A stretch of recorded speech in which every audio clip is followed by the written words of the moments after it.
Hey everyone, Michael Anthony here. Van Halen, Chickenfoot, Sammy in the Circle. But anyway, you're listening to the only podcast that is dedicated to breaking down the entire Van Halen catalog one track at a time. And the podcast will rock. Ow! Hello, baby!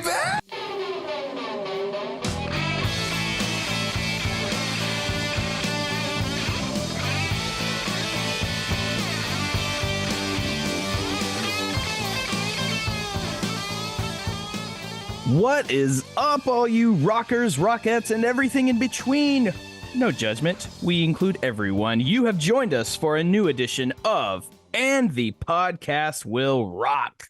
Welcome back to the show, everybody. We are in the end game now. Well, not quite, but close to it. And if you're just joining us for the first time, welcome. We are the show that dives into the catalog and discography of one of the greatest rock and roll bands of all time, Van Halen. And we do it one track at a time. That's right, Van Halen of all eras.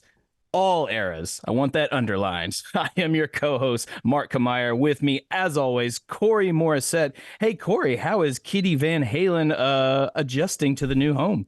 He's adjusting fine. It's the dog that's not adjusting very well at all. Turns out Eddie Cat Halen is a lot like Eddie Van Halen. He's very kind of laid back. He's very chill. He's very cool. And we went to the big city of Regina, Saskatchewan, the city that rhymes with fun, and we found him a great little kitty tag that had like red and white flames on it. Very Eddie Van Halen-esque. So he's loving life. Unfortunately, the dog is a total dickhead. He doesn't have a cool name. His name is Chewbarca. Because all he does is bark and piss everybody off. But I was thinking the dog's name was like Doggy Lee Roth or something. If we get another dog, just for you, Mark, we'll name him Doggy Lee Roth. Doggy Lee Roth. That's awful. I just had this image of the cat in the corner, like on a fainting couch or something, wearing that collar with a little cigarette in its mouth, just chilling. Little kitty-sized guitar, just like, "What's up? You're in my house now." Yeah, and Doggy Lee Roth is putting up YouTube videos where he's doing like little dance stuff. And notice me, please. But before that day comes, we have to do a show, Mark, and we have a special guest here tonight. He reached out to us, way back in January of this year, and said he just kind of found the show and somehow got caught up on all 121 episodes in like no time. He must be listening on 10 times speed or something. But I thought it'd be cool to bring him on because he's seen Van Halen like 20 times, and you and I, Mark, we've talked about we never got to see Van Halen. So I kind of wanted to hear some Van Halen live stories. Plus, he does custom guitars too, and I actually we have an example of such here. There it is, right there. The Women and Children First guitar, the Wolfgang model there. So I thought we'd bring him on the show. His name is Eric Smith. Eric, how you doing here tonight? Hi, gentlemen. Good to be here. Thank you for the warm welcome. Oh, it's our pleasure. Now, you saw Van Halen for the first time, was it 1984? That would have been a pretty good tour to see him on, I think. Yes, I actually got to see them 2 of the 3 nights they were in Dallas. The first night I watched with my cousin in the upper balcony, but the third night I had managed to get a ticket off of one of the local radio shows, and it was on the floor. So I was able to get up close and personal. And back in those days, I would sneak a camera in, a pretty high-end long lens camera, and got some pretty good shots of that show. That's awesome. Not unlike a former guest of ours as well that made a whole book of the pictures he took over the years, kind of smuggling in the camera at the shows, which I love that. I love that you guys have those stories, because let me tell you, me trying to smuggle in a camera to the shows, I grew up watching, and especially today, not happening, not even remotely happening. So hats off to you, whatever ingenuity, special sort of like Inspector Gadget like skills you guys use to smuggle in big cameras into a show like that. Maybe they just didn't, maybe security or the venue owners just didn't care so much as they do now. I don't know. That was the mid 80s, and they didn't have, screening like they do now. Right. It wasn't near as dangerous. You would have the guy on the front line that would see you with a camera and they'd want your film and do that kind of stuff. But you try to be select as to when you're actually taking pictures. So, Oh, sure. and modern technology, some of the equipment's a lot easier and smaller and still takes great pictures. So You would think that with the advancement of technology, and we take pictures on our phones now, little small compact phones, that it would be a lot easier to take pictures. But no. They just know what to look for, and a lot of these shows that are absolutely no phones out are pretty ruthless. Just ask Tools Maynard James Keenan. Boy, he went off. He went off lately, and honestly, I get it, and more power to him, but it was just like I don't understand how people are able to just recognize it and spot it so quickly, man. It's crazy what we can do. But hats off to you, and I'm sure you got some great pictures from those days, and that would. Kudos to you. But man, tell me, I want to hear a little bit before we actually get the show rolling. I want to hear a little bit more about your custom guitars you make. I mean, it's pretty extraordinary. Well, that's something I've been doing. It's kind of, I'm setting up my retirement gig. There was a point in time where I was like, I'd like to have a nice guitar, but I really can't afford to buy it. Mm-hmm. And so I was kind of like, I wonder if I could make one. And this was now about 7 years ago. I went on this venture, and after I did it, that one with the Texas flag that's on that homepage, I was like, I wonder if there's any other people that would kind of appreciate this type of art, because that's really my background is art, graphic design, things like that. And so I started doing a few for some friends of mine, and kind of built a bit of a portfolio, and then made it available for people to reach out to me and ask for, custom made guitars. Well, yeah, you tell me you got a background as a graphic artist. It shows based on just the examples I've seen here. Because take a look at this special Van Halen custom guitar, and I assume that is that's like an Eddie Van Halen signature PV. That's a Wolfgang special. Wolfie, yeah. That the customer actually purchased it through Sweetwater, had it shipped directly to me, and then I just refinished the whole thing front and back. That's not always the way that I work. A lot of the work that I do, it's, built from scratch, shape the body, cut it to whatever specs the customer wants. So that's amazing though. But I love that. It's like that guitar especially is sort of like a little special love letter to the band. That's how it feels. And that's it's very, very impressive work. He liked it so much, he actually shipped me an Angus Young SG and wants me to do powerage on it. So very cool. So I know that's in the works. That's something I'm sure Corey will keep a very close eye out as a hardcore AC/DC fan. Well, and Powerage is one of, if not my favorite AC/DC album of all time. So there you are. Yeah, when you get that one done, you're gonna have to send me a picture, Eric. So I'll do it. I will do it. We'll share it with all listeners here. But correct me if I'm wrong. You're in Dallas, Texas, right? Because one of our patrons and listeners here, Scott Everett, says that you may have been at the same shows that he was at. He's from the Dallas area as well. Very possible. If he goes all the way back to '84, then probably there. So, and you say I believe it does. Yeah, and you've seen every Sammy show. You've seen Sammy Solo, Sammy much. And Dave, the Wabos, Chickenfoot, even Sammy and Cabo. Tell us about that. So my family went to Cabo, and this was in '04, and you'd hear the stories about people sleeping on the streets. Well, I did that night, and to get tickets during the birthday bash, and about sunrise, you start seeing the line growing in the middle portion of the line. And what happens at that point in time, all the locals hold spots for other friends and locals and let them in front. And then they resell those tickets to, people like me. And I get up there, and about 3 or 4 people before me, they said, we're out of tickets. Oh. And I talked to the manager, and I said, come on now. There's no way Sammy would be up for this. I'm from Dallas. I waited all night, slept on the street, and he hooked me up with a couple of tickets. So nice. We ended up getting to go see that show. And so that was the only time I ever got to see Sammy at Cabo. So.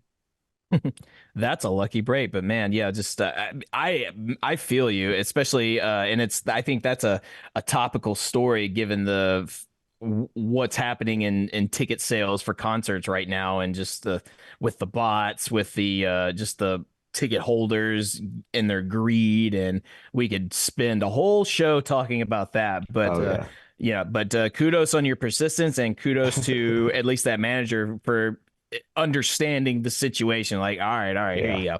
Yeah. That's amazing though. How was that show? Oh, it was a great show. The Smash Mouth was like the opening act at that time.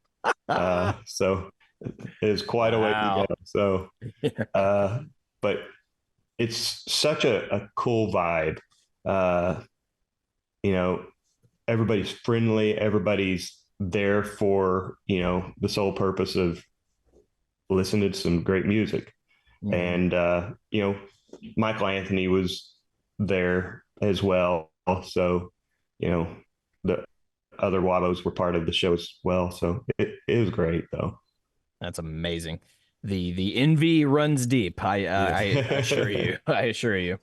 Yeah, but looking back at the shows that come through Dallas, the reunion with Sammy, I know there's a bunch of stuff going on in the band at that time, but it was something you just weren't ever expecting to ever happen again. That Sammy be fronting the live show again.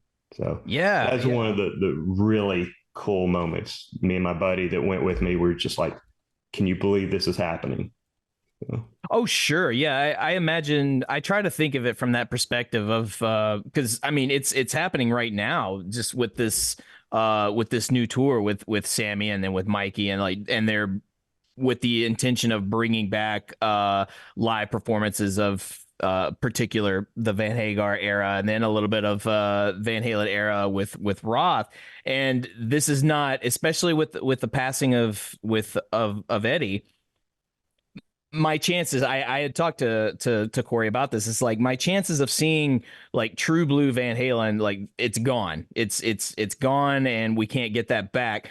This new tour though, while it's not going to be the same and the vibe is going to be probably a little bit different, it's still maintaining a little bit of that Van Halen flair that I personally enjoy, because I am not a Hagar era hater whatsoever. Matter of fact, I'm very pro Hagar.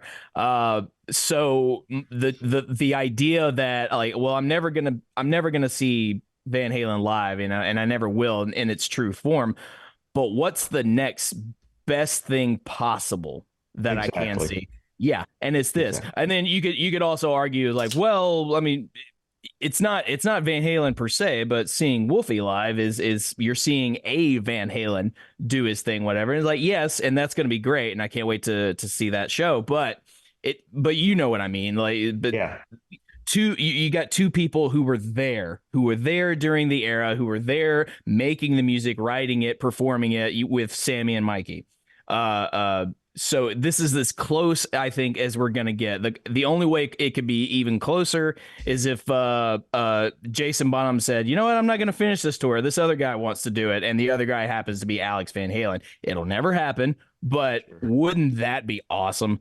So yeah, that's the only way it could get closer to what I could imagine a reunion that I can actually see would come about. But alas, I'll take what I can get. And so yeah, that the idea of like this is officially the last time you're ever going to be able to capture whatever magic from that heyday bygone era you can't miss it. So that is why I'm going to see this tour, because this is a big deal and it's not lost on me. And I can imagine for people going to see the reunion from way back when, like, this is a big deal, because when are we going to see this again, right? It might not happen. Right, it might not really happen. Yeah. So there you go. So it's I'm not gonna, botch this one. Gotta see the show. Gotta see it. So, but I am envious of all of you guys that actually got to witness Eddie in all his live glories. So that is amazing, man. Good stuff, and I'm sure we could talk for more and more hours about your stories. So, what do you say we just kind of get into the show? Corey, anything real quick on the Van Halen news site? Well, I tell you what, on the Van Halen news desk, it's kind of light, but there is a pretty massive Van Halen story that we'll get to here in a minute. But first of all, if you go to the Van Halen news desk, they have a great link to a charity single by Nita Strauss and a bunch of friends to benefit the Jason Becker Special Needs Trust. It's actually an old demo that Jason had of a song he wrote. He was hoping David Lee Roth would take one day and never did. So Nita and her boyfriend or fiance, I'm not sure if they're about to get married, Josh, he plays I think drums. they're fiance. Yeah. They assembled a great crew of musicians here. You can kind of see them if you're on YouTube here on your screen. I'll just run down the list. Chris Broderick, Joe Bonamassa, Gus G, Paul Gilbert, Angel Vivaldi, Steve Vai, Steve Stevens, Rob Scallon, Jennifer Batten, Neely Brosh, Richie Kotzen, Mark Rizzo, Laurie Basilio, Zach Wild, Alex Skolnick, Phil Demmel, of course, Nita Strauss, Jason himself, because they actually used a little bit of his demo. He's doing the solo on that, I guess. Marty Friedman, Herman Lee, Jared Dines, and Steve Lukather, excuse me. Drums play Josh Villalta, and the bass Billy Sheenan. So there's a link to that, the YouTube page there, Jason Becker and Friends, the track Some Assembly Required. And the proceeds of that will go to the Jason Becker Special Needs Trust. Those are some heavy hitters in that list, let me tell you. Yep. Very, very cool. But the main piece of news in Van Halen news this week, not picked up yet on the Van Halen news desk. Maybe they're kind of waiting for confirmation. I think it's been confirmed by the publishers, though, but Alex Van Halen is releasing a memoir titled Brothers. That's going to be coming out this October 22nd. It's a 384-page hardcover book. HarperCollins is putting it out there. The alternate title was Brothers Van Halen, so you kind of get an idea of what it's going to be about. It's going to be, Alex's relationship with his younger brother and, maybe trying to, give his side of the story too. I know he was not real happy with Sammy's book and kind of how their time together was painted, and to the point where they still don't talk. And I think a lot of it stems from what Sammy said in his book. So maybe here's an opportunity for Alex to tell his side of the story. But Van Halen fans could look for that coming out October 22nd. That's going to be a must read. That's gonna fly off the shelves, man, or the digital shelves, let's put it that way, because I don't know if people read actual physical books anymore. You should, but if not, then at least listen to it on audio. Support the author and everyone involved. But I am so excited to check that out, and I'm excited for the shit talk I'm sure that he's probably gonna do. I'm excited just to get a perspective on his life, just his life in general, not to mention his life with Eddie, and just their relationship as brothers, and then as business partners too, as well as bandmates. But that I think is the memoir that I think people have been waiting for. Honestly, it's like Alex in his own words, because everyone else remembers, the front men and Eddie being very vocal about band stuff. I don't know that Alex was all that vocal about a lot of things. I'm sure here in the last few years he has been, but I am very curious, and just to see and hear his perspective on things. Very excited for this book in October, you say. Cannot wait for that. Absolutely. So yes, go to, and I'm sure they'll have it available, VanHalenNewsDesk.com. They handle a lot of the official Van Halen merch nowadays, so you can look for it there. I'm really hoping he does like a book tour, maybe do a reading, kind of like what Geddy Lee did with his book, which I think Chaz got to go check out. Lucky guy. I know. So I'm hoping for something like that. But like you said, Alex, he's done some interviews. He's certainly a little more talkative than Mikey. But oh yeah, yeah, when you're in a band with Sammy Hagar and David Lee Roth, you don't get to say much, and then most That's people true. just want to talk to Eddie anyway. So, this is Alex's turn at the front of the mic. I'm really looking forward to it. I think it's going to be a great book. Exciting stuff. All right, well, we'll move on to last week. Last week's show, we went over The Dream. Not only that, we discussed why The Dream was over. And all by that, I just mean we went over the song, of course.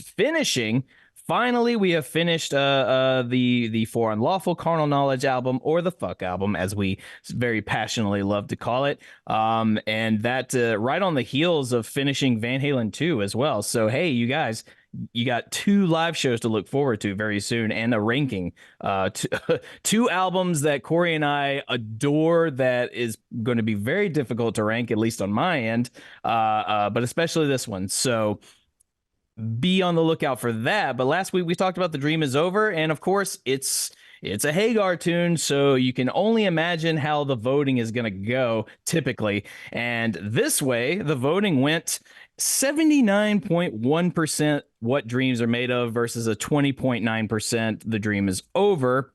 And I'm sure, and I think a lot of people, ironically, wanted to downvote this just because of you downvote it, that means The Dream Is Over. Here's the song of its namesake. So people were having fun with that. What I don't find fun is I really enjoy the song The Dream Is Over, and I was kind of hoping everyone else would be on board with that as well. Not even an 80%. And then I had to remind myself, oh, right, this is a Sammy Hagar era song, and for whatever reason, everyone seems to have a problem with voting highly on a Hagar era tune.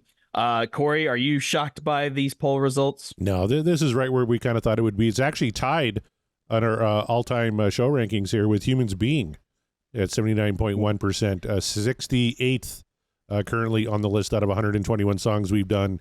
It beats songs like Dreams, Mine All Mine, Crossing Over, Get Up. For Dave tracks, really, it beat Happy Trails, hooray, and it beat, quite a few from A Different Kind of Truth, but that's really it for Dave. And then it just lost out to Pretty Woman, You and Your Blues from A Different Kind of Truth, Out of Love Again, Judgment Day, Could This Be Magic, was right around 62. So yeah, the Dream Is Over. It's going to rank probably in the middle of the pack for my rankings on the For Unlawful album, but man, 68 seems a tad low for me. Eric, what was your take on The Dream Is Over? So, most of my formative Van Halen years are with Sammy as the lead singer. But as I mentioned to you when you and I were talking, I have a great appreciation for really all 3 eras. So I can separate essentially 2 different bands, the David Lee Roth and the Sammy group. So, that whole album is an awesome album. There's, a couple of that you might say they should have switched out with a couple of things that they had been working on at other time periods, but top to bottom, that's a great album. So, oh yeah, The Dream Is Over is not a Dream Is Over for me.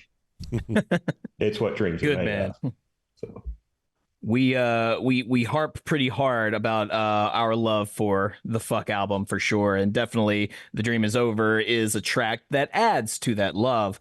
But I wonder what everyone else felt about it. Did they love it the same way? Well, let's go on over to the poll and see what people are saying on Twitter/X.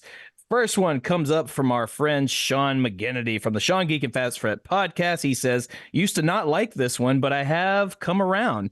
Just one of those Van Halen tunes that ages very well.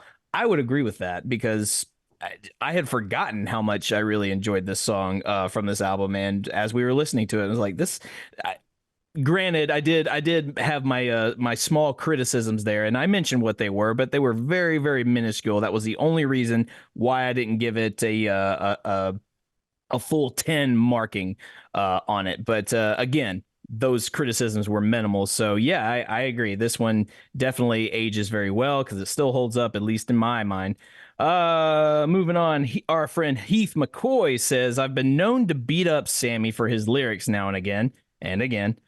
This isn't one of those times. He's great here. The Dream Another Dream chorus speaks to me, a universal message in so many ways. Who hasn't had to pick up and start again after a dream crashed? The verses are curious to me, almost disconnected from the chorus. And the message seems anti-capitalist, which is weird coming from the tequila mogul. But they're smartly written. They work, and the song is catchy as hell. Van Halen's pop chops in fine form. Love it. I love it. Yeah, it is when you put it that way, Heath, the anti-capitalist from the tequila mogul, however you say the word, can't pronounce words, but yeah, the tequila man. But hey, who says you can't make some money while also preaching about how capitalism is a scam? I mean, we got to live, right? And what better way to make your money than on booze? So, I can't give Sammy too much flack from that, but it is what it is. All right, moving on here. Let's see. We've got our buddy Brett from Dissect That Film. He says, this is far from its namesake. It's catchy with a wild solo that maybe gets held back by the oddly soft chorus. It's a nice palate cleanser from all the other sex-related songs that surround it. It is the fuck album. What do you want? So it fits in perfectly, I think. But there you are. And our good friend Kevin Brown, of course, says a solid middle of the pack album track for me. Really like the intro, and I love that arpeggiated progression into the verse. The chorus is a wee bit light and fluffy for the rest of the song, but it's okay. I'll always love the "'cause it's a ripoff" homage to Eminence Front. Hashtag what dreams are made of. Is that an homage to Eminence Front? Because that's not how it read to me, but if it is, cool. That's something that I missed. Did you catch that? I didn't know, but I tend to tune out Kevin Brown whenever he speaks. So I don't know what the hell he's talking about. That must be really difficult on the other podcasts you both. It's challenging, but I do a pretty good job. That's why I don't make any sense on that show. Oh, well, fair enough. I do love Eminence Front, though. It's my favorite Who song. So cool stuff. Thank you, Kev. Let's see. Moving there. Our friend Davey Lee Smith says, I was tempted to vote The Dream Is Over for this song. Just kidding. I've always liked this tune, but what I don't understand why the band didn't put this out as a single, because I think this has top radio hit written all over it, or even a song for a movie soundtrack. Solid tune. Hashtag what dreams are made of.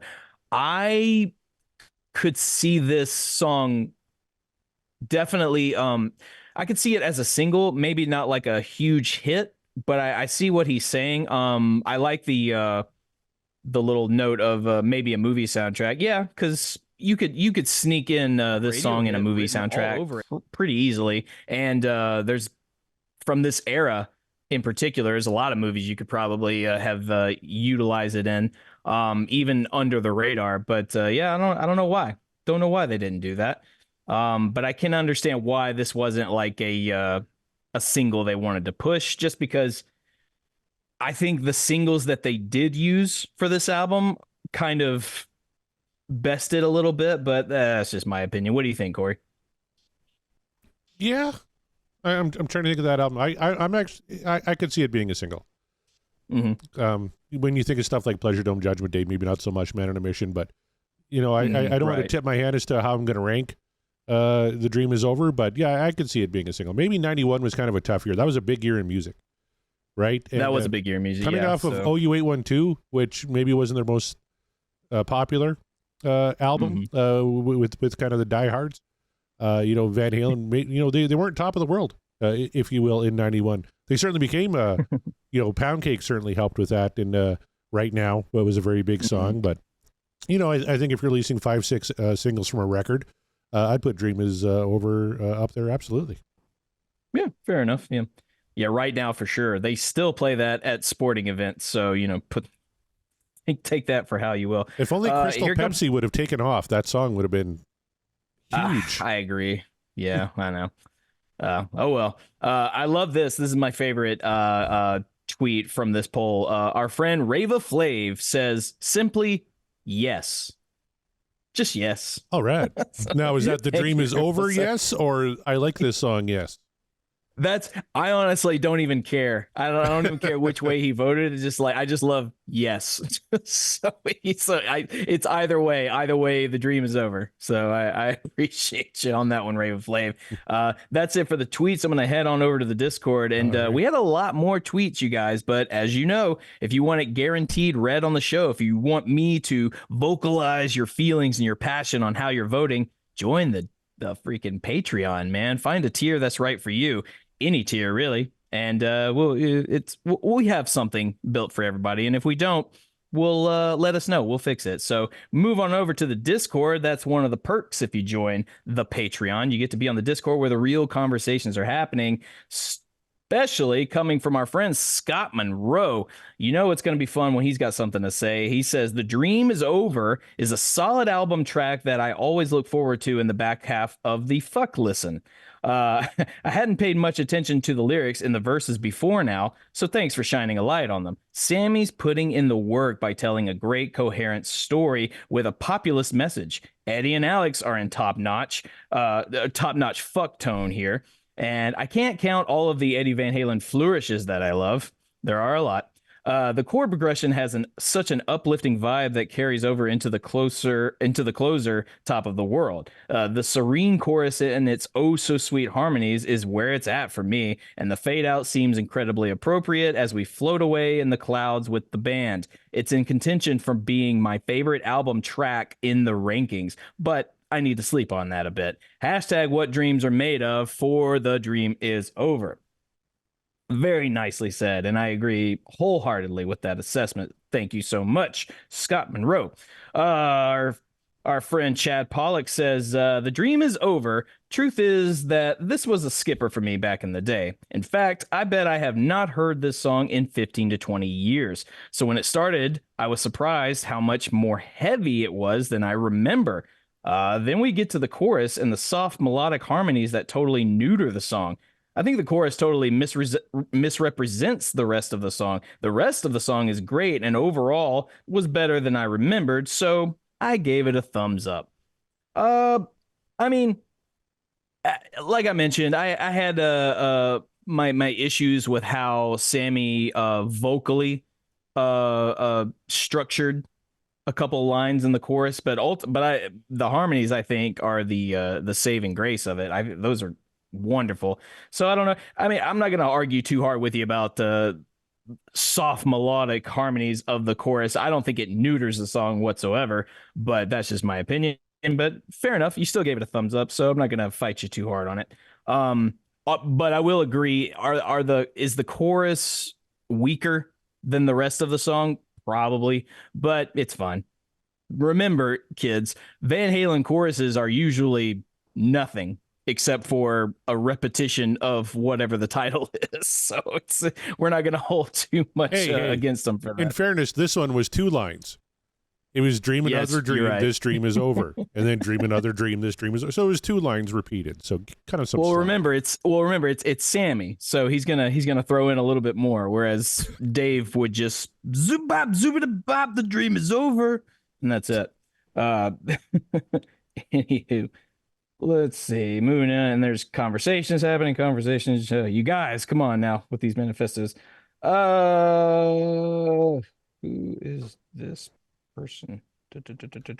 PSL Shutterbug. I don't know. Who is that? That's a good question. I don't know who that is. They're a patron of ours. Yeah. But yeah, they don't have their real name, so just call them PSL Shutterbug. All right, PSL Shutterbug, whichever one you are, please remind me because I'm blanking. But if you're Per Lineker, please let me know. But Shutterbug says, "I love this song from the quirky opening and closing to Sammy's strong vocal performance. Alex is driving a bit of a funky beat with Mikey keeping up, but with a good balance in the mix. Eddie is simply playing a melodic but shredding solo, and the harmonies in the chorus are great. Hands down, one of my favorites from Fuck. Also, the tax lawyer in me appreciates the IRS reference." So All right. Shutterbug is a tax person, so you are thriving. This is the time of year where you are thriving, and kudos to you, I guess, for all us Americans over here. All right, and well, that's pretty much it. There you go. All So right. there it is. That's just what people had to say about The Dream Is Over. Again, you guys, if you want your tweets guaranteed read, or if you want access to the Discord, where, as I say, the conversation is always happening and it's much more lively, then join the Patreon. You'll get that link. You'll get to join in on the fun, and it'll be it's a nice little community that we've built here. So join it and be part of it. And now we move on to our second favorite thing, and that is, everyone say it with me, manifestations. Yes. He knew the assignment. I didn't, because I have no drink, so I can't take a shot. So y'all take shots for me. It's fine. All right. Well then, we had people. I haven't read the manifestations on the Discord yet, but I got it up right here. So I'll just go straight over to you, Eric. It's your first time on the show. You've been a very, very active listener, evidently, because you got all caught up in a very short amount of time. Thank you for listening. Thank you for your patience, because I know we can drone on and on and on at times. But since you're here, what song, left on the wheel, of course, there's not many, what song do you just want to manifest for tonight's show so we can talk about it? Well, I guess I'm probably leaning toward something in the chaos time period of Van Halen. So something in the balance. I'm going to go with Take Me Back. Take me back. He wants to be taken back to balance, is what he's saying. All right. And then I go over to you, Corey. What it's been a week, you mentioned, and I hear you. It's been a week. It's been a weird couple of months. We're only 2 months into almost 3 into the new year. It's been odd and it's been busy. What Van Halen tune shall we spin tonight that would ease your troubles, if even just ever so briefly? You know what? I find I'm missing a friend nowadays, and his name is Sean McGinnity. We can't connect. He now records on Friday nights like a jerk, so he can't participate in our live shows. Although I just told him in the Discord, maybe we'll do a Saturday live show when we do the next one, so he and Todd can participate. But he's been manifesting for a while. Big Bad Bill, and I'm going to manifest that one too. There's a talk in the Discord server, and I agree wholeheartedly. We shouldn't manifest a song to finish off another album, because we're behind by 2. So I'm already looking at, like, maybe that first weekend in March, we should do the first one, which would be Van Halen 2. And then near the end of the month, we'll do For Unlawful. So let's hopefully not finish off another album here tonight. Diver Down has 2 tracks left on it, Hang 'em High and Big Bad Bill. But for my friend, Sean McGinnity, I'm going to manifest Big Bad Bill is Sweet to William Now. All right, Big Bad Bill. That's 2. Yeah, we'll go ahead and chalk it up for Sean, who yes, actively manifesting it, and hopefully we'll have you on the show again soon, Sean. We miss you. So yes. Well, going over to the Discord, the Manifestations channel, Jeff Brewers, he said he was gonna do Summer Nights again, but that would, be a little behind on the episodes, kind of as you mentioned. So, and he said Big Bad Bill wouldn't be a bad spin, but his pick this week is Atomic Punk. No shocker, that one has been manifested so many times, and this is one that has also just eluded us so many times. I think the wheel is saving that for a special occasion. Maybe this is the special occasion. Who knows? Guess we'll find out when we do. Let's see. Our buddy Josh says, Josephina, fuck me running. That's what he says, because he just wants, he wants us to rip the Band-Aid right off, just like Chaz Mataz, old Chaz Charles, in all caps, Josephina. Shocker, Chaz, but I get it. I get what he's trying to do here. It's fine. Scott Monroe says, why can't this be Yarn? Is what he wants to manifest, which I don't remember. Too. I don't remember that Van Halen song. It is the best kitty pun that we got in the Discord server. Why can't this be Yarn? Yeah. Very, very much so. Awesome stuff. Let's see here. And Chad is manifesting Big Bad Bobcat. That's what he wants. So, I'm going to make again. He's making a kitty pun, but I'm just going to use that as he's referencing Big Bad Bill, and that's exactly what he wants to manifest too. So there you go. You got three. You got three manifestations for that, and that's all people are saying. So now it's up to me. Turn, yeah. I'm still thinking about it, and I'll have it by the answer, but I'm doing a double whammy. I'm going to manifest a song I want, and then I'm going to actively manifest a song I don't want us to spin. I've never done that before, but I'm doing it now, and I don't want us to spin. I'm not going to say what it is because that'll jinx it. So I'm not going to say it, but in my brain, there's one track I don't want to spin because reasons. If we spin it, I'll reveal it. But instead, I want to manifest, not because I'm eager to end another album. That's not the case. I just really want to listen to the song and talk about it. House of Pain. I want to hear House of Pain. And I know, if we spin it, then guess what? That's another album we finished. That's 1984. So, which is, I'm sure, what a lot of people really want us to talk about, because that's a huge album for so many Van Halen fans, and I get it. But not really my purpose in manifesting it. I just want to talk about the song and I want to listen to it. So that is my manifestation, House of Pain. So, all right. They're all locked in. They're all set. Oh, did any of our lurkers speaking up? Have they changed their mind? Is there another song they're trying to manifest? Michael Triplett hasn't been in Discord. Earlier this evening, he wanted Jamie's Crying. Aha. Okay. So, well, that's on brand. I think he's just going to keep doing that until we spin it, or spin it again. We spun it once and we had to spin away from it. I used a mulligan, and I know everyone's mad at me for that, but whatever. We'll spin it again eventually. It's on the wheel. So, well, and shockingly, Van Halen 1 is the one album that has the most tracks left on it. We have Jamie's Crying, Atomic Punk, and Little Dreamer. Well, let's put it this way. If the last songs left on the wheel happen to be all Van Halen 1, then we are in for some really awesome last shows for this wheel then.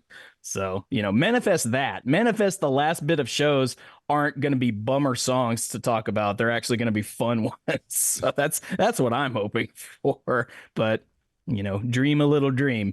What say you there, Corey? There's 3 people here on the panel, and how many lurkers we got? Oh, last time I looked, there was 8, so I'll shuffle this 11 times.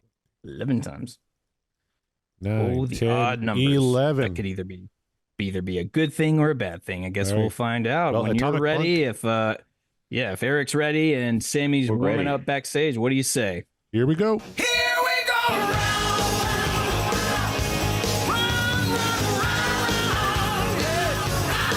Oh, let's finish off an album, why don't you? It's the much manifested Summer Nights from 5150. Can't be mad at it. Oh, that is. No, can't be mad at it. I'm actually, it's hilarious because, as you said, this one has been often manifested, and the one week where I didn't see a single person manifest it, there it is. Yeah, that's true. All right, this so that's wheel 3 be fickle albums. as fuck. 3 that we finished off now, Mark. We got to do live shows here, so. Yep, we've got a lot of live shows to do. So from 5150, add it to the list, but not before Fuck and not before Van Halen 2. So I told you guys, we might be winding down on this wheel, but we've still got lots of show to do. And these live shows where we talk about the full album and we rank this, those tend to be very, very popular. We know you guys love it because we get to all see where we're ranking these songs. So, hey, you got 3 full albums to look forward to on that. Get your rankings in now, or at least be thinking about them. How about that? Any little short opening statements about Summer Nights before we kick it off? I am not disappointed. I love it. He's in it. Eric's in for it. How about you, Corey? Oh, I'm not going to tip my hand. I am a fan of this record. Okay. So we'll find out when we play it. This is actually the first song that Van Halen and Sammy Hagar jammed together. I found a quote here from Sammy's memoir, Red, My Uncensored Life in Rock, where he said, quote, "We started playing and the engineer, Don Landee, recorded everything we did. I made up the first line on the spot, Summer Nights in my radio. It just popped into my head the first time I heard that riff. The rest of the song I scatted my way through. I really had my scat together. Eddie couldn't believe it. Dave apparently didn't have good rhythm and wasn't a great singer, didn't have any range. I was singing Eddie's guitar licks with him. So it's rumored that this is a song they kind of worked on with Dave before he officially left. So, and there's Sammy in his book, throwing a little shade toward Dave's direction there. Yeah, throwing a lot of shade, and I love that he kept making scat references, which is hilarious. I had my scat together. It's what does Dave do very well? He does a lot of that jazz scatting, whether it works for Van Halen or his solo, whatever. But that is so funny to me. Yeah, I'm not disappointed either. We are fans of 5150, so hey, let's what do you say we take this thing out for a spin and let's get the talking. Yes, sir. Let's go all the way back to 1986, the first album and the first song that the Van Halen boys played with one Sammy Hagar. This is the fifth track from 5150, Summer Nights.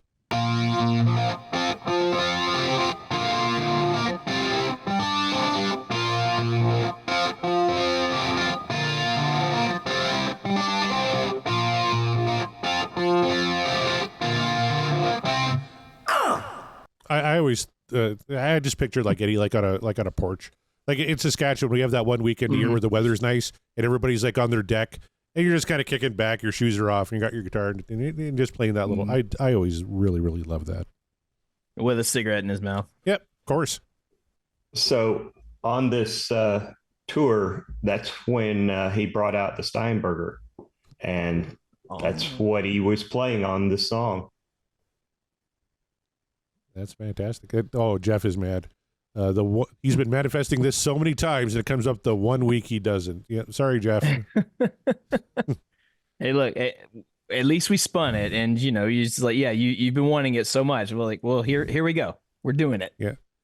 What did you think of the intro, Mark? Oh, I love that intro, but I can see where if the rumors are true and they were trying to jam this with Dave first before his exit, I could see where Dave might have a little trouble following that because it's not and there's no drums in it, whatever. It's just Eddie playing, but I could see where even the rhythm of Eddie playing might throw off one who doesn't have great sense of rhythm. That's all I'll say. So I could see that, but also like I love that. I love this little opening intro. It's almost like a statement. I was like, all right, we got a new guy here. We got someone else to fill in the role. Let's see what he's got. You know what I mean? And sequencing matters, kids. The fact that this comes right after Dreams on the LP, I think is perfect sequencing. All right, let's get back to it.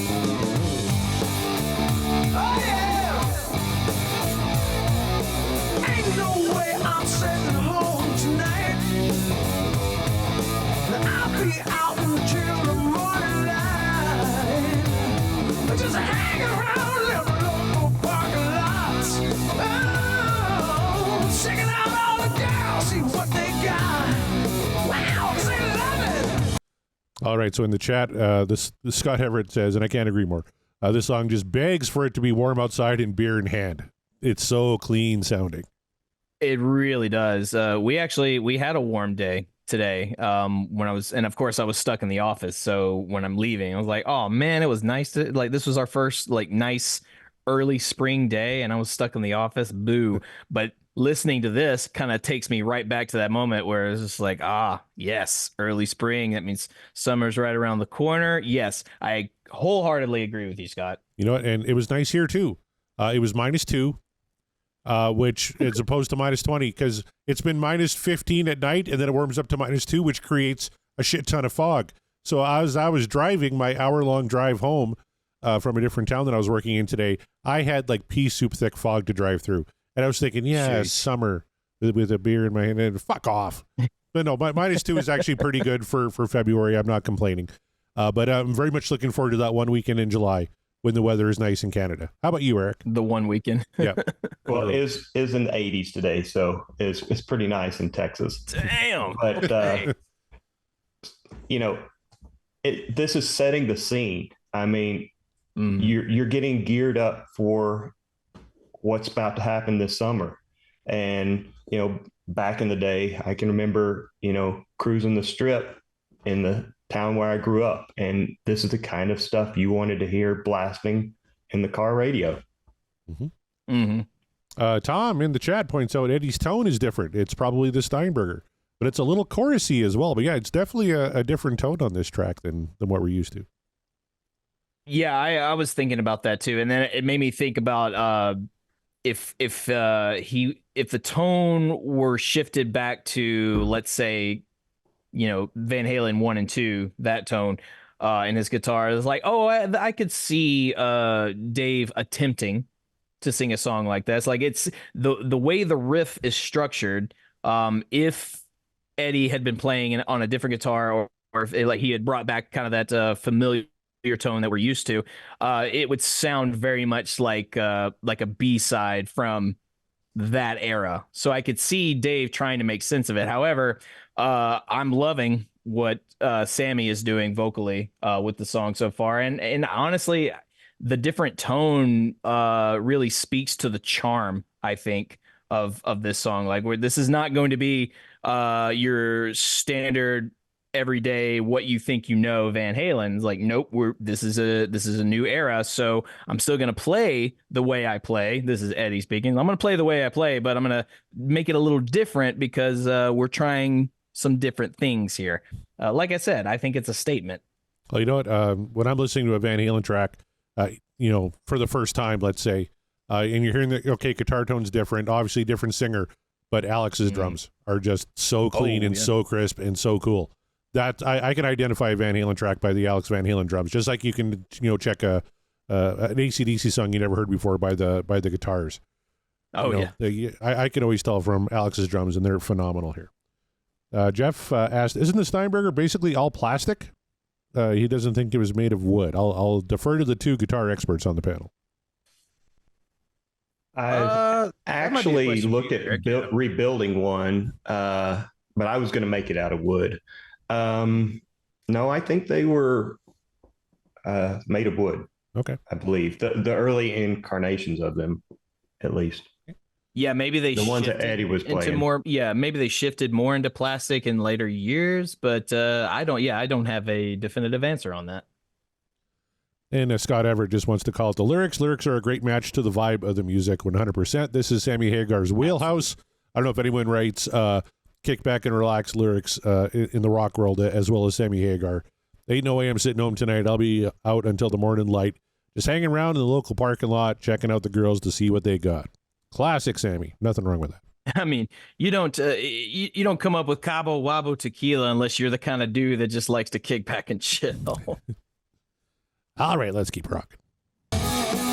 When me and the boys wanna play some live with human toys. Okay, now we're referring to women as human toys. Maybe not the best lyrical choice. Oh, yeah, maybe not. All right, let's just move on. Yeah.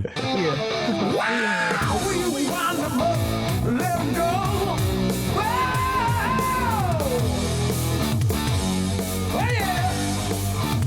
Oh yeah. Woo. Summer nights in my radio. Well, that's all you need, baby. Don't you know? We celebrate when the games are here.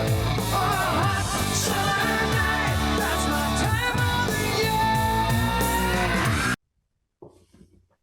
I'm sorry. Look, Mikey is always great, and especially you need someone to come in clutch with some amazing high harmonies. And it doesn't matter if he's singing with Roth or Sammy, but his blend with Sammy is just superb. I mean, I will put that, like, where does Mikey thrive better, with singing with Sammy or with Dave? I think it's absolutely Sammy, man. It's just like, I don't know, he's just able to utilize that blend so well, and and this song is just a really fine example of what Mikey can bring to the table in terms of a background vocalist. You know what I mean? Just those harmonies, that high harmony with the Summer Nights.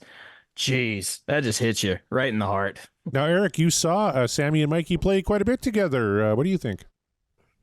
Oh, you can tell that they're brothers on the stage. Saw them probably most recently about 8 months ago, I guess. And they're doing a little bit of more Van Halen, and Mikey is doing the vocals on that, and he can pull it off. But with regard to this particular song, the rhythm section is just tearing it up. Mm-hmm. Well, and Tom points out in the chat, I didn't even pick this up, but Eddie's tapping lick right before the chorus is doubled on the bass.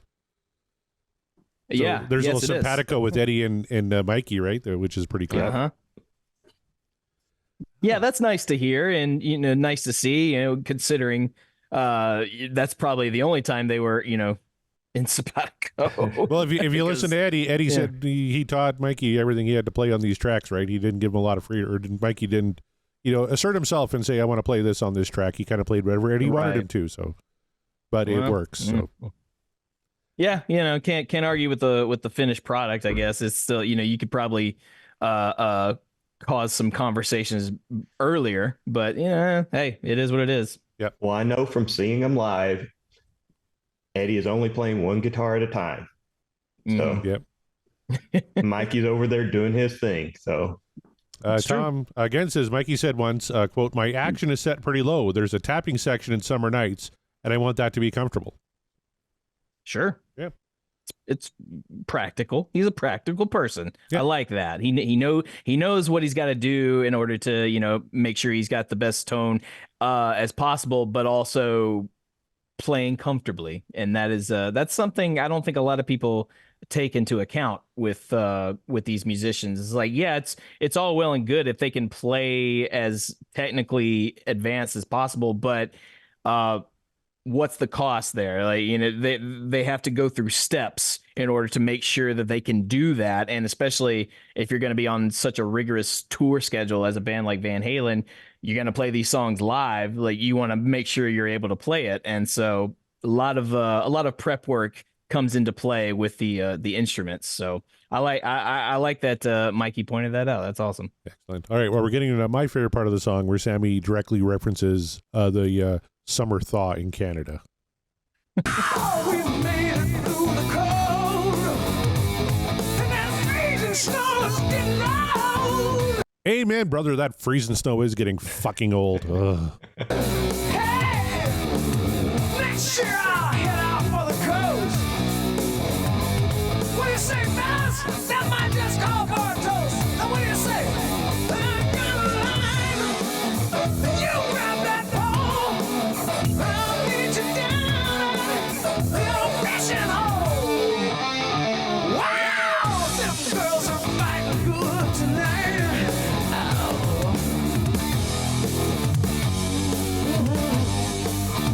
Well, yeah.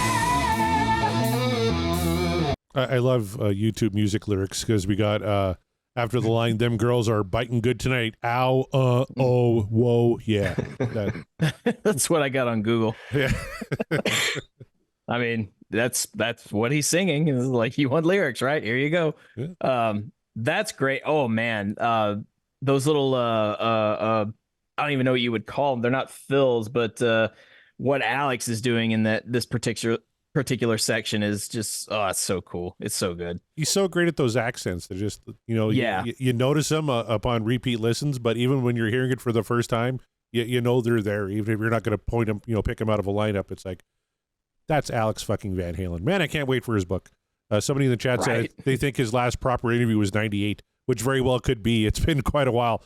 So for a guy who was as instrumental behind the scenes as Alex Van Halen was, to not really, share too much about the history of the band. This is going to be a really enlightening tome, I think.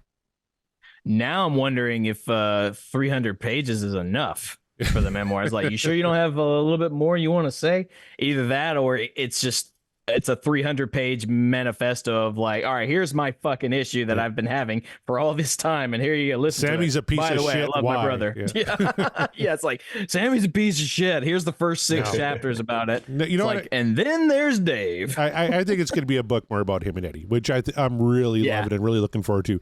His second book can be about the front men and the drama if he wants. I'm sure he's got some tea to spill. I know that's kind of what you want, but I'm kind of wanting the brotherly connection, because we've talked about it so many times on this show. Whenever we get into an Eddie solo, what's Alex doing? Like, really listen to what Alex is doing, because he's elevating little brother. And Greg Renoff posted a quote this week from Eddie where he said, my monitor could fucking go out, and I just listen to Alex. Alex and I are just like, they're just so in tune with each other. He's not listening to the bass. He's not listening to the singer. He's listening to Alex, and that's what's driving the performance, right? He said, my monitors could go completely out. As long as I got Alex, we're all good. I mean, that's what you want, right? I mean, you don't want to be dependent on monitors. It's about feeling the music, and you just have to have the musicianship with that. So yeah, when it all goes to shit, like, all right, well, I know where I'm at though, because like I can hear my drummer, and my drummer's keeping the rhythm, because that's what the drummers do. And we're good, we're fine. I don't need the shit. A lot of time that's awesome. A lot of time it's the drummer bass player relationship, right? And the guitar player's kind of going more on what the vocalist maybe is doing, or if you're the Young brothers, we're talking about AC/DC earlier. Angus and Malcolm. They're Angus is going off what Malcolm's doing rhythm. Malcolm Young is one of the best rhythm guitar players, I think, in rock and roll history. And he made he's and AC/DC now missing that, because now Angus has Stevie Young, he's pretty good in his own right, but he's no Malcolm, right? And the newer music maybe kind of suffers because of that. I think if Eddie tried to be in a band, and man, I really want to do that live show with Kevin Brown about the Starfleet project, because there was Eddie playing with a different drummer and Brian May and all that, because I haven't heard a lot of that stuff, to hear how kind of that went, because Eddie without Alex, he's just not quite the same. I mean, it's just, you find your formula with if you're a duo like those two, and when one is not in the picture for whatever reason, then suddenly the dynamic shifts, and then sometimes that can be not a blessing, but sometimes that can be like an improvement, or it can be just like, oh wow, look, I didn't realize I could do this, because I'm so used to playing a certain way because I'm playing with this other person, and now without that person I'm playing like this. That can be a revelation, or it can be a startling a startling revelation of like, oh god, I can't play without this other person. Shit, what does that say about my musicianship? Like, I don't know. In the case of Eddie Van Halen, I would imagine, because I haven't heard a lot of that Starfleet stuff either, so I would imagine it was probably a challenging experience, because it's like, I usually play like this, and Alex will accompany me like this. Like, well, I don't play like that. Like, okay, well, shit. I don't know. I'm just speculating, but no, I could understand very much when the dynamic shifts that way. Let's go back to the chat real quick. Jeff Brewer talking about Live Without a Net, which, of course, one of their best live shows ever captured. Let's please get that on a vinyl release. If anyone in the Van Halen camp is listening, us diehard fans would love Live Without a Net on Blu-ray, 4K, and vinyl, CD, digital, whatever you can give it to us on. Love that show. But he says on Live Without a Net, Ed adds in a couple of really cool tap harmonics at the end of one of those unison tapping sections. Now he just makes me want to go back and boot up that video again and check that out, because for sure, I love that performance. All right, should we keep going here? Sure. All right, here we go.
All right, Eric, I can see you pinching your nose and making the stinky face. Like, God, this guy can't play guitar. Tell us what he's doing wrong there. You can tell at the beginning of that solo, it's just he's just warming you up. And then he starts going off, and you just got Mikey going on in the background there, just keeping that smooth chug going. Oh my gosh. That's amazing work. That's amazing work. Mark disagrees. I'll tell you what it is. It's rude. It's rude how intrusive that whole section is. That whole section was just like this great big bully pushing you against the wall. Like, listen to what I have to say. Listen. No, you're gonna listen. You're gonna stay against that wall and you're gonna listen. And they just hit you with that fat sound. Both between Mikey and Alex, like hitting you with those crazy rhythms, and then Eddie just all in your face with that solo that goes, and you can't tell what direction it's going to go in. It just keeps going in directions you don't think it's going to go. And right when you think it's done, he's not done. He's like, no, I got more. I got so much more. Stay against that wall. We're not done here. It was just very bullish, that section. And I for one, think it was rude and intrusive. They didn't say, excuse me, we have something we'd like to show you. Do you mind? At least just give me that. Give me a, do you mind? Because I would have been like, no, not at all. Hit me with it. Instead, they were just like, guess what, motherfucker? Check this out. All that to say, it was incredible. I'm just saying, like, how dare you? How dare you, Van Halen, come at me so hard like that when I wasn't expecting it? And I've heard Summer Nights before, but I've always had that feeling from this section. I was just like, good God, like, give me a second, would you? You're just intruding at my door before I can open it. It's like I hear you knocking, and then all of a sudden, bam. That's how I feel about this section. Well, I enjoyed the section. That's all I'll say. I love it when Van Halen kind of got like a good chug going beginning of the end of the guitar solo, and then they breast into something a little more melodic. It reminds me a lot of like ZZ Top, like a song like Sharp Dressed Man has that like that classic riff, kind of that good chugging riff. And then after one of the few vocal passages, we break into a great Billy Gibbons kind of melodic solo section. And that's kind of what Van Halen's doing here, right? You got that great band chug for like half of it, and then boom, and then Eddie just gets to go and play this wonderful melodic solo. You could absolutely hum Ace Frehley, you fucking idiot. No. Remember, Ace Frehley in that interview said, "Oh, you can't hum a Van Halen solo. You can't hum a Van Halen." I was like, I beg to differ, Ace. Like, get your head out from space real quick. Like, yes, you absolutely can. But I mean, this is Ace Frehley, and it's like, yeah, your solos are too easily hummed. You know what I mean? It's just like, I don't know, leave Eddie alone. Well, I tell you what, I got something for next week, Mark. When we have the patrons on the show, it's going to be our patron show. All the top tier patrons will be on the show with us. But I found lyrics to a song that are much, much worse than anything Dave or Sammy ever did. That includes Up for Breakfast and all those. And it's a Kiss song. Is it an Ace Frehley song? Yeah, it's an Ace Frehley penned Kiss song. And the lyrics are the worst I've ever heard. And I'll play it for you next week. I didn't want to subject Eric to it. Okay. Because it's his first time on the show. And, I wanted to be nice. But I was gonna ask which song it was, but I'm not gonna, because I wanna try and guess. Be surprised. Yeah, that's good. I have some ideas. I have a few guesses, because I mean, there's only so many you can choose from with Ace's songs. So, I'll let it simmer, and we'll get to it next week. I am looking forward to the conversation in the Discord with the patrons, trying to guess which Ace Frehley written song by Kiss I'm referring to. I'm sure they'll guess it like right away. Probably. Like, you're probably talking about this one. Yeah. So someone will have Kevin it by Brown seems like something he would pick up on. If someone in the chat hasn't guessed it by the time we're off the air tonight, I'll be shocked. To be honest, because we got some very smart patrons. So yeah, I guarantee you they figure it out by the time we're done. Right now in the chat, they're just all missing Live Without a Net, which we kind of all are, yeah, because the solo in that from the song is absolutely incredible. All right, let's keep going. Well, it is an amazing solo live.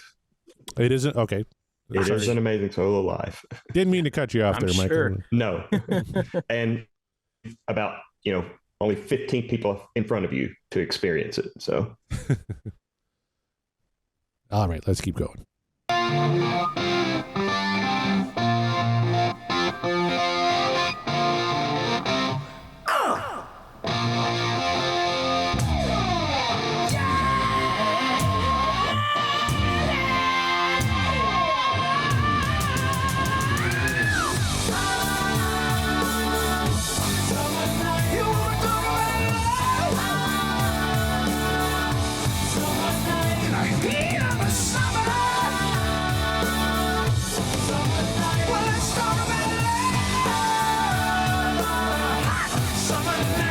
All right, before we wrap this one up, I was reading a little bit on the Van Halen Encyclopedia.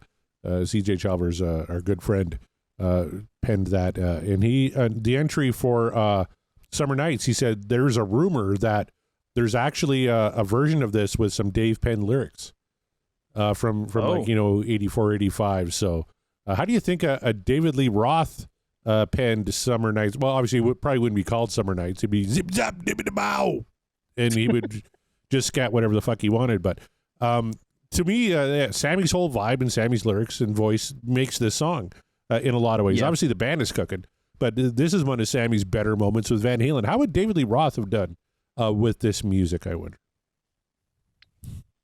I think he would have done a lot more, less of his attempt at singing. I think there would have been a lot more spoken word shit that Dave liked to do a lot.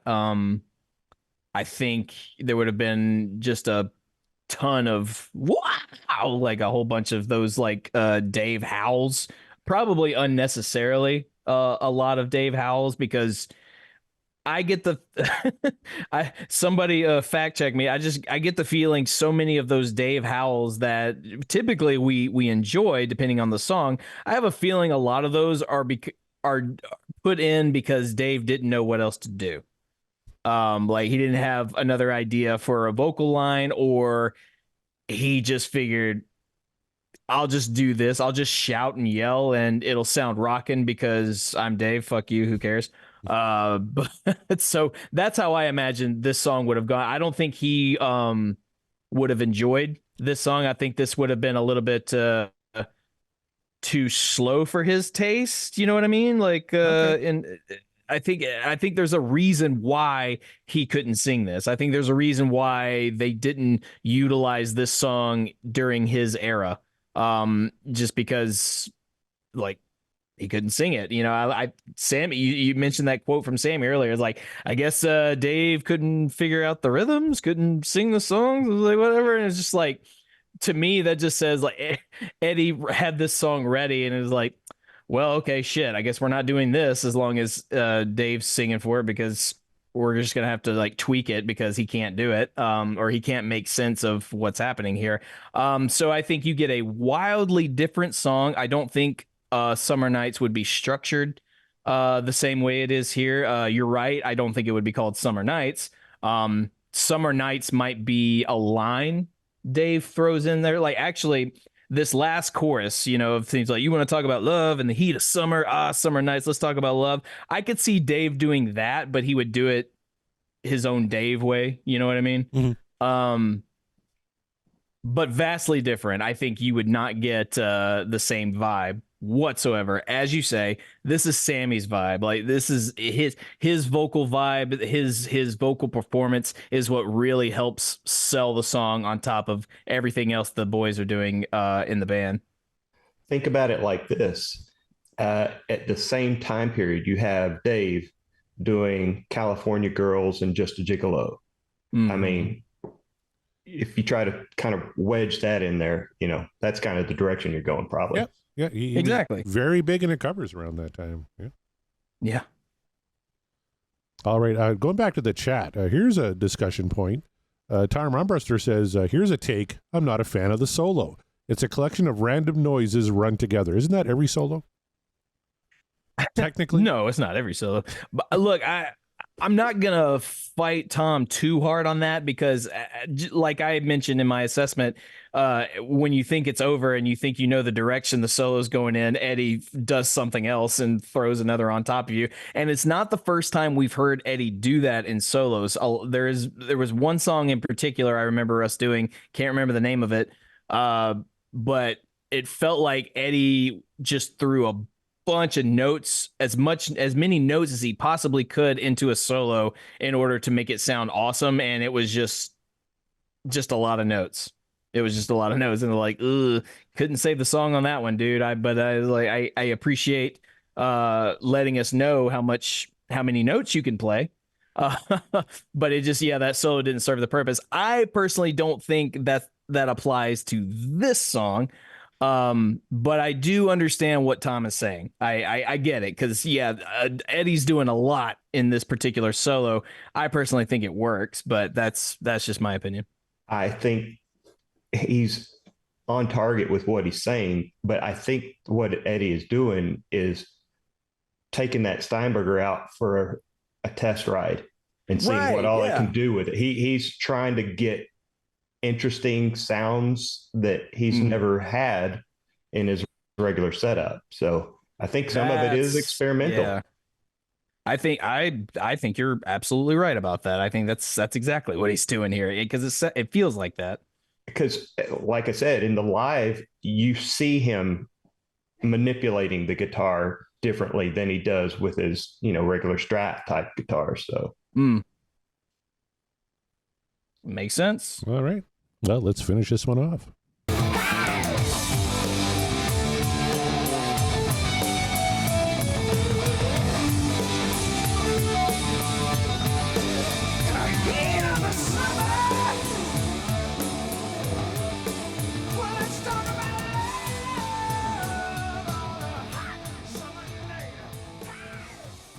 Oh, they always put the best stuff in the outro. They love doing that. It's like, oh, you like this? Like, stay tuned. There's more. Oh, let's talk about love on a hot summer night. That's a great lyric. I love that. That so famous fade out that they do so well and always leave us wanting more and more. Somewhere out there in the archives, there's probably a longer cut of this particular song where you get to hear all the stuff before the fade out. And if anyone can get a hold of those demos, send them our way at podcastwillrock at gmail.com. Oh, guess what? Just putting that out there. Eric, we have confirmation from Tom. He Googled Steinberger and apparently they were made out of wood. Good call. Aha. Very, very cool then. There you are. That was my guess. So. This is why we bring the experts on, Mark. Yep, because we are not experts. I have to mention that every show. I'm contractually obligated to remind you all that Corey and I are not experts on Van Halen or music or guitars. Or podcasts, really nothing. Yeah. Or podcasts, and we're not rock historians either. We're just simple fans who enjoy talking about this band that we like, so... There we are. That's gotta make sure to get that quota every time. So, Summer Nights, the long awaited Summer Nights track. There it is. We have done it. We have covered it, and we have covered 5150. Yes. There's another one. Put it on the board and be on the lookout. Make sure to get your rankings in at least mentally before you do it officially. And I'm talking to our patrons there. If you guys want to get in on the live shows when we rank and talk about these full albums, you know where to go. The Patreon, join the tier, be a part of the conversation. It is so much fun. If you've seen any of our live shows, you know how much fun those get. So and sometimes heated depending on the ranking system.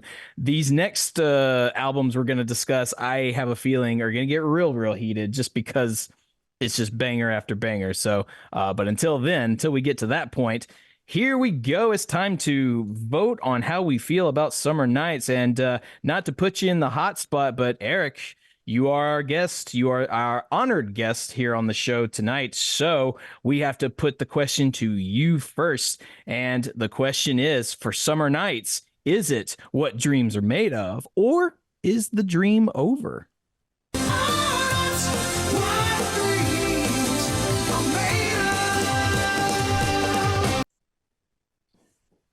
this whole album, top to bottom, you can tell that they've walked away from the Dave era and they're stepping into brand new territory. You can look back in interviews with the band at this time. They were excited. It was allowing Eddie a lot of freedom to do some different things that he had never had the opportunity to do before. Yeah, this is, I mean, y'all are going to have a tough time putting these in a ranked order because they're all good. And, you know, this is going to be one of those that's right up on top. Not top of the world, mind you. That'll be for another album. But yeah, no, you are correct. It's I'm thinking about it, and I was just checking out the track listing because I was like, wait, remind me again what songs we have to work with here because I don't have them all memorized. And I looked, and oh right, that's 5150. Yep, trouble. That's gonna be trouble. It's gonna be tough. I mean, it will be tough. But it's going to be fun, I think. That I'm very much looking forward to that live show when we come to it. Be on the lookout. Corey Morissette, though, not what we had manifested for the evening. However, we're not angry about it. I don't think, at least at the top of the show, before we listened to the track, we weren't angry about it. So I ask you this. Is Summer Nights still what the dream is made of, or has the sun gone down, sun went real low, and it's nothing but cold winter seasons your way because the dream is over?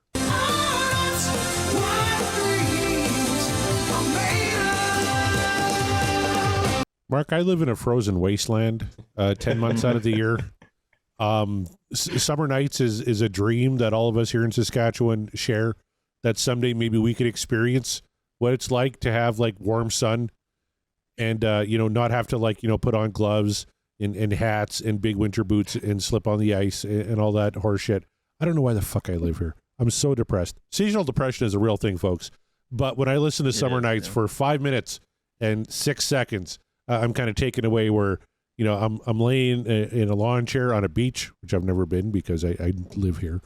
And, with a cold beer in my hand and just, experiencing warmth and loving life. And that song always takes me there. So I'll always appreciate this song. 5150 is one of my favorite records of all time. The only one I downvoted because it was just kind of goofy was Inside. But every other song is an absolute fucking banger. And you look at side A of 5150, you open with Good Enough. Then you got Why Can't This Be Love, Get Up, Dreams, and then Summer Nights. Like that is a murderer's row, if you will. That's a perfect side of a record. And it's all the best stuff of the Sammy Hagar era Van Halen in one song. You got the harmonies, you got the melodies, you got great lyrics. Sammy is singing tremendous. The band's on fire. I disagree with Tom. I really did enjoy the solo section because it kind of reminded me a little bit of ZZ Top and bands of that ilk that I also really, really enjoy. There's really nothing to nitpick about Summer Nights. I loved every single fucking second of it, and I wish someday to experience summer. Please let me know what that's like, Mark, as you're voting on this song. Summer Nights for you, my friend. Is this what dreams are made of, or is the dream over?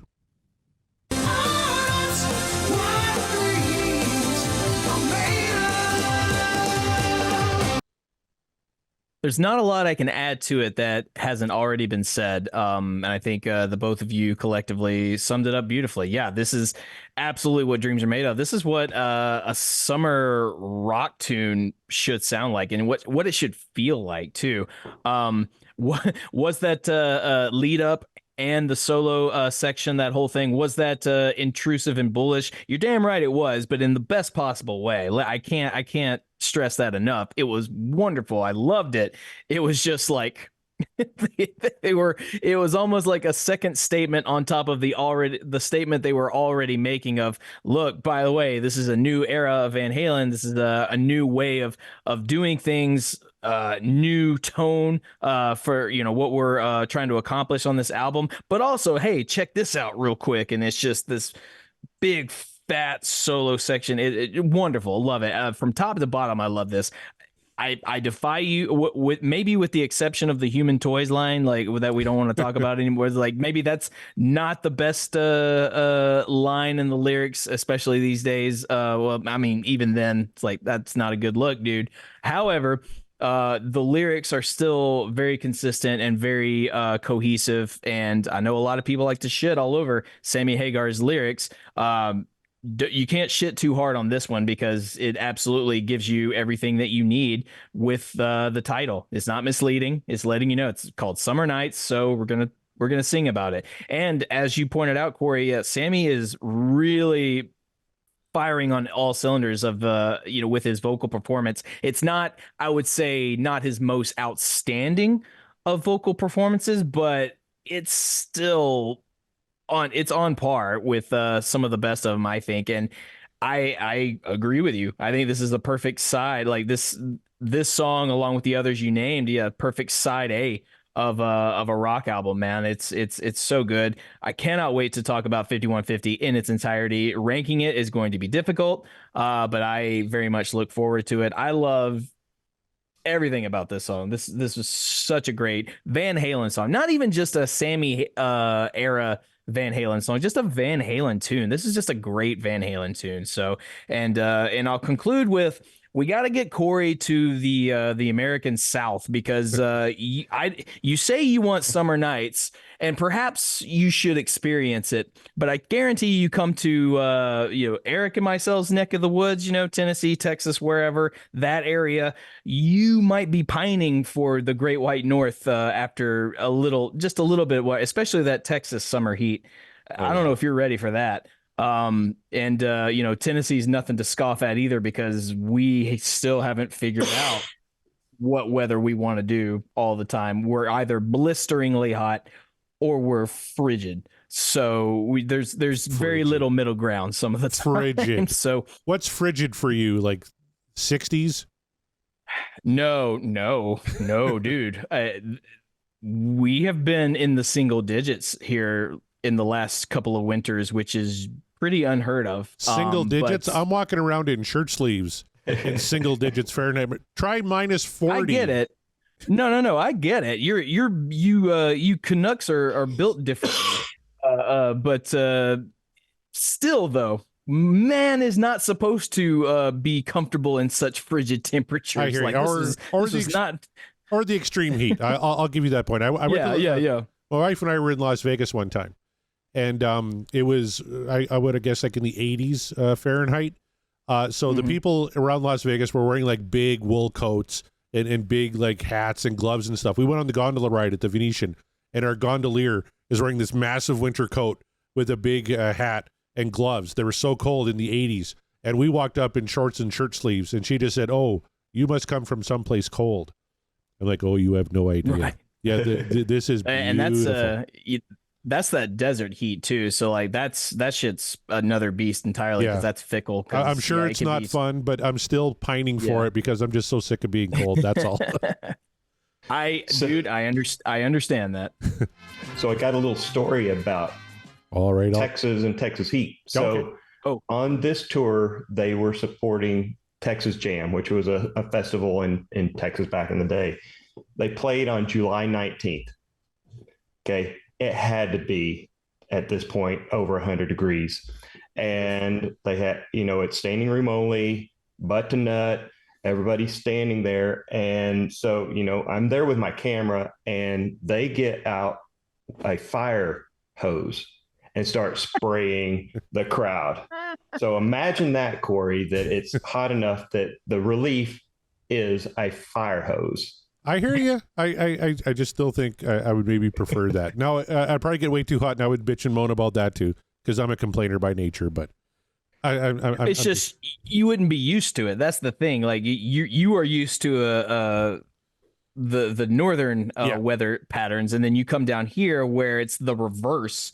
That would, I think, take much longer to adjust. I think so too. Yeah. No, you're exactly right. I know when it's hot here, it's like plus 30, which I imagine is like the low 90s for you guys, which is nothing, right? For Tennessee and for Texas. So Yeah, this is a guy who does not like to be cold. I know everyone's like, just put on more layers. Like, yeah, you know what happens when you put on more layers? Eventually, it gets too stuffy, and then you have to take them off. And then what happens? You get cold again, and you have to put them back on, and it's a vicious circle. Not into it. But I'm saying if I went up there and experienced the things that you're experiencing over there, I would not be a happy person. Matter of fact, I'm already a miserable fucker as it is. Like, you want to see me more miserable? Put me in a freaking snowscape hell zone. No, thank you. Scott Haskins says, come to Vegas this summer. Well, if you're paying, Scott, I'm on the next flight out. Absolutely. But, that music was playing earlier. It can only mean one thing. It's time to play. How many times have Van Halen performed Summer Nights Live? Everybody in the chat right now, get your guesses in now. You got to think, geez, did they ever perform this? In the reunion tour, did they ever do it then? Obviously, they probably did it in the 5150. I'm at a massive disadvantage this game because, Eric has seen the band so many times, and he probably has a much better idea of how many times they played this particular song. You know what? Good point. Let's go to Eric first. Eric, how many times do you think Van Halen performed Summer Nights? I'm going to guess about 250. 250. All right. Good round number there. We got 250. Markimeyer. What is your guess? I'm going to do the thing. 249. Oh, that's stupid, though. Because now you want to go 251 if you want to go over, don't you? Yeah. You want to go $1 if you want to go under what he guessed. You don't want to go 249. You'd have to get right on the money. Maybe I'll get closer to 249. I don't know. Remember, closest to the actual number without going over. Have you ever seen The Price is Right, Mark? We've only done this 122 times. Yeah, and how many of those games did I win? Not many. Oh, you went on the roll there for a while. Are you sticking with your idiotic guess of 249? No. I'm going to do, actually, let's do, I think they probably should have played this song a lot more times than I'm going to guess, but I'm going to go with 208. 208. All right. Well, we got a couple of guesses in the chat here. Scott Everett guesses 151. Michael Triplett says 174. Jeff Brewer is internalizing it, saying they played it in 86 and sometimes in 88, and they played it at the Cabo Wabo in 1990, so he's guessing around 150 times. But we're going to go with your two official guesses. We have 250, and what did you say, Mark? 208? 208. All right, well, guess what? You both went over. Jeff Brewer missed it. Well, he's not the closest either. Scott Everett at 151 would be our official winner. They played it 184 times. Oh, wow. Okay. So 111 times in 1986, 63 times in 88, 9 times in 1989, and only 1 time on the Balance Tour in 1995. Damn. Just the one time. Wow. Yeah, at the Polaris Amphitheater in Columbus, Ohio. Well, how about that? Well, okay, like, so I wasn't so far off, but it's fine. And actually, and they sandwich Summer Nights between Panama and Best of Both Worlds, which is kind of a cool place to put Summer Nights, right? That is a cool place to put it. Yeah. Nicely done. Good. Kudos on Van Halen for making that magical set list happen. So, right. All right. I saw it live 3 times, so. Fair enough. Michael Triplett had a late guess at 174. He actually wins because my thing didn't reload in time. Michael Triplett 174. He would have won both showcases because he was within. I think he was close enough. What are we at? 186? No, I think we would have missed it by like $2. But still, Mark's going to send you something nice, Michael. Good job, buddy. My astonishing respect. That's what I'm sending you. Good job, Michael. But in my opinion, they probably should have played this like a lot more because it's a great track, but understandable for certain reasons why they didn't. I probably shouldn't get my hopes up about hearing this on the this current tour because I don't know if they're going to do it, but if they do, I think that would be lovely to hear. I think there's a good chance they bust this one out.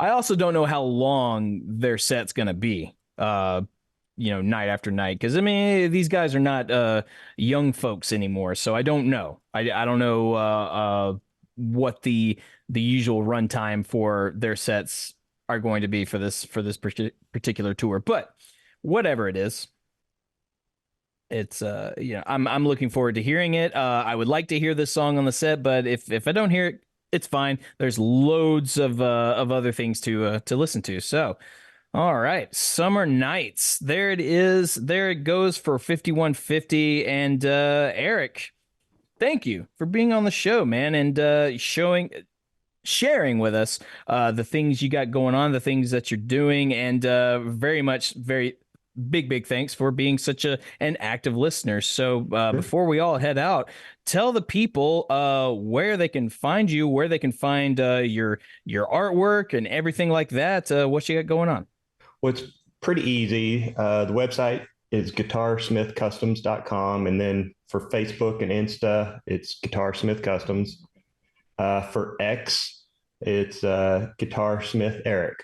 So anybody want to get a hold of me, want a custom built guitar, doesn't have to be Van Halen oriented, anything you want. So right on. Yeah, not exclusive just to Van Halen stuff, but it is not impossible. So definitely check that out. Based on the little examples we saw, you do amazing work. So thank you. I'm going to do some more digging myself, because I would like some guitar. Well, I got a Tennessee model back there.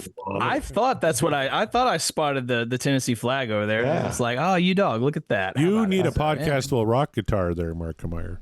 That is true. I do need one of those. So we'll be in the chat. So podcastwillrock.com is where you can find all of our backlog episodes, including a link to our merch store. Get you some merch, get you a shirt or a hoodie. It's still chilly in a lot of places, and if you're Corey, then it's freezing, so you definitely need like a hoodie, maybe multiple hoodies. Get you one of those. Get you an Apologies to Gary t-shirt, and help my army grow, because that gives me such a giddy feeling knowing you guys are walking around out there with that shirt on, and somewhere out there Gary's noticing it and going, what the hell is that all about? And hopefully he asks one of you or many of you, why am I seeing this shirt? What's going on? And you direct him to this podcast so that he'll know, and maybe he'll reach out and be like, all right, I want to come on the show and set some things straight. I'm like, yes, do that, Gary. We would love to have you. So pick up some merch. It helps us out, and it makes you guys look awesome. And you want to look awesome, don't you? Of course you do. There you go. Podcastwillrock.com. Also, join the Patreon. Get involved in the conversations outside of this show itself. Like I said, you get a link to the Discord where all of our other patrons are having conversations, talking about Van Halen, talking about stuff other than Van Halen, but also just keeping the vibes very cool, very rockin'. It's definitely where you want to be. And if you want to write a little mini manifesto on how you feel about certain tracks, that's the place to do it. If you're sick of the other social media website, because I know we all are, but if you're still on it, find us on Twitter/X at Podcast Will Rock, and then also on Facebook as well. I run those channels, but even though it's like I don't do a great job of it, I still run them. So if you got questions you want to ask me directly, and you don't want to go to my personal pages, then just DM me on there. Corey, where can the other people find, or where can the people find other like-minded podcasts like ours? All right, we got a lot of them out there, folks. First of all, you can check myself out on a little show called The Ultimate Catalog Clash with Kevin Brown. Season 2 is all about 1990s Metallica. And as we record this on a Thursday night, where we're going to record our season wrap-up show, where we're going to find out who won Season 2 of The Ultimate Catalog Clash, myself or Kevin. I'm taking suggestions on who the artist should be for Season 3 if I win. So anybody listening to this, you want to reach out to me on Twitter at CD Morset, let me know who you think would make a good band or a single artist to cover on Season 3 of The Ultimate Catalog Clash. Aside from that, we also have Kevin Brown at the Tom Petty Project, Kevin Brown and Randy Woods at Seaside Pod Review, Scott Haskin at Uriah Heep, the Magicians Podcast, Nate and John at the Deep Purple Podcast, The Simple Man at Skinner Reconsidered, Terry T-Bone Mathley at T-Bone's Prime Cuts, Riot's Sabbath Bloody Podcast, Paul, Joe, and David at In the Lap of the Pods, Andy and Matt at Hawk Binge, Eric and Jonathan at Maiden A to Z, Daniel and Josh at Diary of the Madman, the Ultimate Aussie Podcast, Ben and Sam at Universally Speaking, the Red Hot Chili Peppers Podcast, George and Hattie at the Judas Priest Cast, Clay and Rye at North by South Podcast, Greg and Jonathan at So Far, So Pod, So What? Quinn at Volume for All. Sam, Nick, Steve, and Mark at the Rock Roulette Podcast. They gave us a great little shout out on Good Pods today, Mark. I hope you saw that there. They put us on a list of must-listen music podcasts. Thank you very much for that, boys. Then, of course, we have the Chaz-tastic list of Chaz-centric podcasts. Chaz and Greg at Regarding Lulu. Chaz and Shats at Rush Rash. Chaz and Wolfie at the Regarding Rogers podcast. And soon to come, Regarding Van Halen 3 with Chaz and Scott. Then we have the Rewind to 1984 podcast with Scott Everett. Our friends at the Sean Geek and Fast Red podcast, the DLR cast, the Bogus Otis Show, Booked on Rock with the legendary Eric Senich, You're All Doomed, a Friday the 13th podcast, Dissect That Film, Three's Company 2, a rewatch podcast, and Pod of Thunder, the recognized symbol of excellence in rock and roll podcasting. Back to you, Mark Meyer.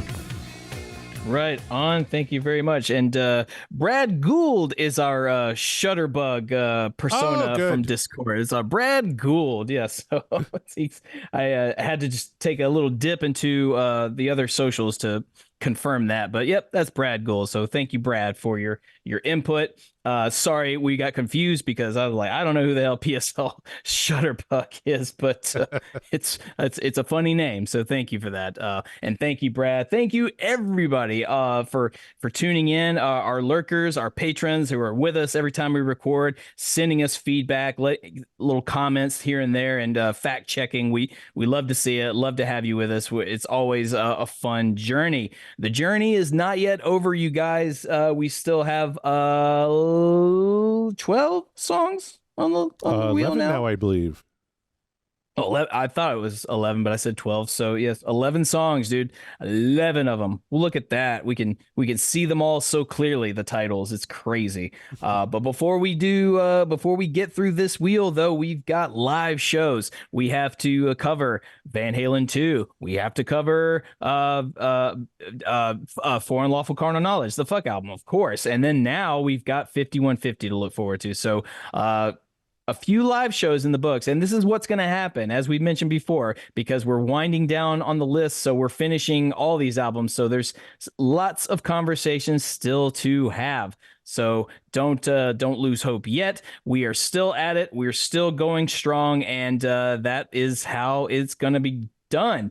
A big thank you to our patrons like Matt Lacoste, Nate from the Deep Purple Podcast, Rava Flav, Josh Caldwell, Greg Zito, Michael Griffith, Chaz Charles, Meet the Geeks, Sean McGinnity himself, Kevin Brown, Per Lineker, Scott Monroe, Ryan Powell, Jeff Brewer, Tom Armbruster, Scott Everett, Heath McCoy, Janice Risco, Brad Gould, Michael Triplett, Davey Lee Smith, Chad Pollock, and Brett Parker from Dissect That Film.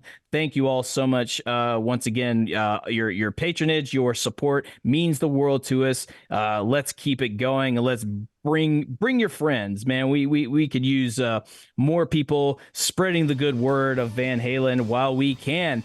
On that note, we are, and the podcast will rock, and we will rock you later.